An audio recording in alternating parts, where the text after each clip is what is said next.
تو خدا را کسی بھی پیشاور بھکاری کو نہ دیں، قیامت کے دن آپ سے سوال ہوگا کہ وہ تو جہنم میں گر رہا تھا، تو نے اس کو مزید دھکا کیوں دیا جہنم میں جانے کے لیے؟ اور بھیک مانگنے کی کس کو اجازت ہے؟ علماء واضح طور پر ارشاد فرماتے ہیں جس کے پاس اگلے وقت کا کھانا نہ ہو وہ بھیک مانگ سکتا ہے، بس جس کے پاس اگلے وقت کا 2 روٹی ہے وہ بھی کسی کے سامنے ہاتھ نہیں پھیلا سکتا۔ تو یہ جو روڈوں پہ ہمیں نظر آتے ہیں ان کے پاس تو 6 مہینے کا راشن ہوتا ہے، ان کو کبھی بھی 1 روپیہ بھی نہ دیں۔ آپ اگر گناہ پہ معاون بنیں گے، قرآن میں آ گیا کہ گناہ پر ایک دوسرے کی مدد نہ کرو اور نیکی کے کاموں میں ایک دوسرے کی مدد کرو۔ ہم بازوں کا بیچارہ کیا کرے گا، اس کو دے دیتا ہوں۔ بھائی تم دے رہے ہو تو تمہیں کراچی میں اتنے بھکاری نظر آتے ہیں، تمہیں دبئی میں نظر نہیں آئیں گے، تمہیں باہر ممالک میں نظر نہیں آئیں گے، تو کیا وہاں پہ بھکاریوں کو بھیک نہیں ملتی تو وہ مر جاتے ہیں؟ نہیں، وہ مرتے نہیں ہیں، وہ کام کرتے ہیں۔ اور ہم نے یہاں پہ سگنلوں پہ اپنے توہمات کی وجہ سے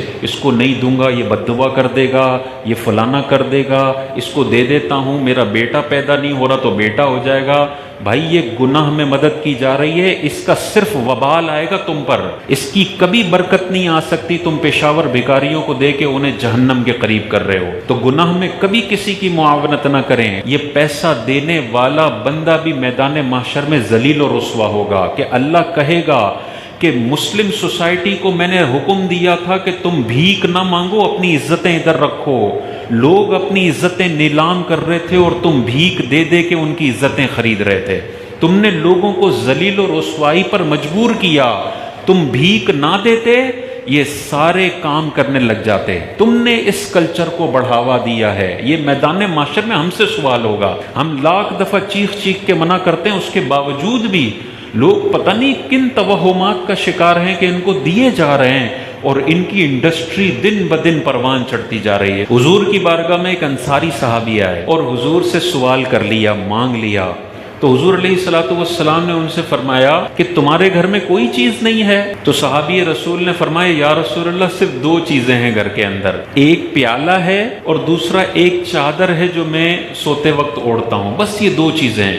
حضور نے مانگنے کو کس قدر ناپسند فرمایا، حضور نے ارشاد فرمایا کہ صرف تمہارے پاس 2 چیزیں ہیں، جاؤ گھر جاؤ اور 2 چیزیں لے کر آؤ۔ وہ صحابی گئے گھر پر، ایک پیالہ اور ایک موٹی چادر لے کر آئے، حضور کو دی۔ حضور علیہ الصلوۃ والسلام کھڑے ہوئے اور صحابہ کو فرمایا کون ہے جو یہ 2 چیزیں مجھ سے خرید لے؟ تو ایک صحابی کھڑے ہوئے، یا رسول اللہ میں 1 درہم کے بدلے یہ خریدتا ہوں۔ تو حضور نے ارشاد فرمایا کوئی اور ہے جو اس سے زیادہ ریٹ لگائے؟ تو تھوڑی دیر کے بعد ایک اور صحابی کھڑے ہوئے کہ یا رسول اللہ یہ 2 چیزیں میں 2 درہم کے بدلے میں خریدتا ہوں۔ تو حضور نے پھر وہ ایک پیالہ اور ایک چادر ان صحابی کو دی، 2 درہم ان سے لیے، یہ 2 درہم اس بندے کو دیے جس نے سوال کیا تھا، اور حضور نے ارشاد فرمایا 1 درہم کا گھر کے اندر راشن لے کر جاؤ اور 1 درہم کی کلہاڑی خریدو اور میرے پاس آؤ۔ حضور علیہ الصلوۃ والسلام نے اس کلہاڑی کے اندر جو دستہ ہوتا ہے وہ اپنے رحمت بھرے ہاتھوں سے اس کلہاڑی میں ڈالا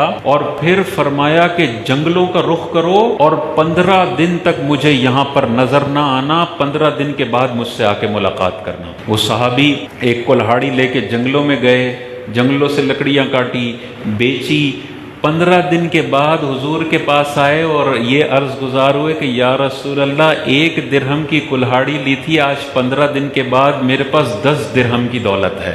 یہ کاروبار کی برکت ہے۔ ایک مانگنے والے کو حضور نے فرمایا کہ سارا گھر کا بیچ دو، 0 پہ آ جاؤ، لیکن مانگو نہیں، تم کاروبار کرو۔ وہ 1 درہم کی کلہاڑی سے 15 دنوں میں 10 گنا انویسٹمنٹ ہو گئی۔ جس کے گھر میں صرف 1 پیالے کا ٹکڑا ہو، حضور اس کو بھی فرماتے ہیں مانگو نہیں، بیچو پورا گھر۔ تمہارے گھر کے اندر بیڈ پڑا ہوا ہے، تمہارے گھر کے اندر ٹی وی پڑا ہوا ہے، تمہارے گھر کے اندر کبٹ پڑی ہوئی ہے، تمہارے گھر کے اندر مختلف برتن پڑے ہوئے، تو پھر بھی جا کے باہر لوگوں سے مانگتا ہے کہ میرے گھر میں راشن نہیں ہے۔ بھائی تو پہلے اپنا پلنگ بیچ، اس سے راشن لے، پھر دوبارہ مانگنے کی ضرورت پڑے تو اپنی کبٹ بیچ، پھر مانگنے کی ضرورت پڑے تو اپنے برتن بیچ، گھر پورا خالی کر۔ اس کے بعد بھی آٹے کے لیے پیسے نہیں مل رہے تو اب کہیں جا کے مانگنے کی اجازت ہے، اور وہ نوبت آتی ہی نہیں ہے۔ جو اپنا سب کچھ بیچ کر بھی بھیک مانگنے کو اگنور کرے نا، اللہ تعالیٰ اس سے کبھی بھی مایوس نہیں فرماتا ہے۔ وہ تھوڑی سی اگنور کرنے کی کوشش کرے، اللہ تعالیٰ اس کے رزق میں فراوانی فرما دیتا ہے۔ اور جو لالچی انسان ہو، میں کیوں اپنا پلنگ بیچوں، میں کیوں اپنے برتن بیچوں، میں کیوں اپنا بٹن والا موبائل بیچوں، بٹن والا موبائل موصوف نے رکھا ہوا ہے اور فون پہ بول رہے ہیں زکوٰۃ دے دو مجھے کیونکہ کھانا نہیں ہے۔ بھائی حضور ایک پیالے میں بھی منع کر رہے ہیں، تو نے 2000 روپے کا موبائل رکھا ہوا ہے، پہلے بیچو، اس کے بعد راشن لو اور اس کو پھر بندہ استعمال کرے۔